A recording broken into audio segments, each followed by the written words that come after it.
Mount Etna, Europe's most active volcano, erupts 7 times in 2 weeks. Here's a summary of the article. Europe's most active volcano, Mount Etna, has erupted 7 times in the past 2 weeks, with some eruptions blowing blankets of black ash over nearby areas. The volcano erupted on February 16 and has had bursts of activity ever since. A recent eruption from the volcano, which is located in Italy, spewed ash over the Sicilian town of Zafferana Etnea. Marco is a resident of Zafferana Etnea and said that soot can make it dangerous for local residents. This morning at 9:30 the ash started falling and I've been here since, working to get rid of it, he said.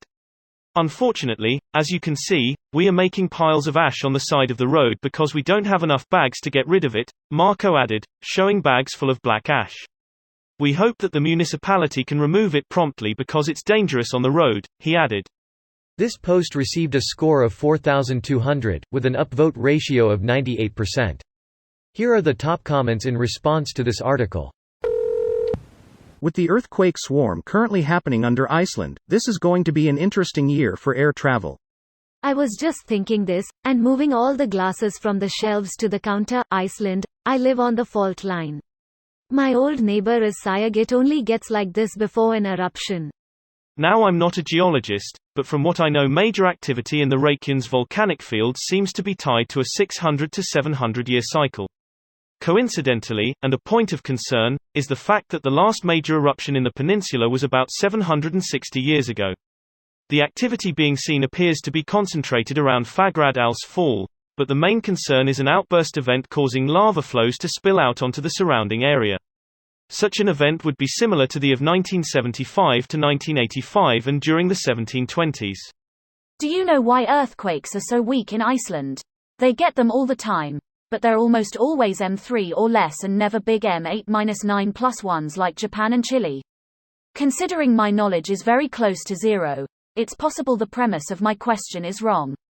The fault lines in Chile and Japan are subduction zones. Iceland is on a rift zone. I'm no geologist, but I believe that is a major part of it. But I could be totally off base as well.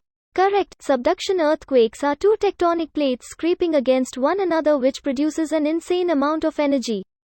Rift zones are just parts of the volcano moving and shifting around, not nearly enough energy to produce major earthquakes. I suspect they're referring to the Mid-Atlantic Ridge, the divergent plate boundary that runs through Iceland. Yes, and where the two plates diverge there is increased volcanic activity in a rift valley. Magma puddles up to fill the gap, hence why there are so many volcanoes in Iceland. I was just trying to dumb it down a bit for others reading. I've always thought farmers in states like Montana were hard. Then I found out about wine growers on the slopes of Mount Etna. Why are crazy? Volcanic soil is very fertile, so it's worth squeezing some growing seasons in between eruptions. I think I understand what you mean, but fertile is an odd term to use referring to wines though.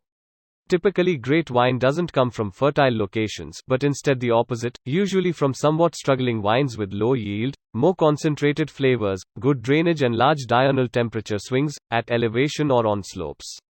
The volcanic slopes of Etna provide a complex minerality that certainly helps produce more complex tasting wines.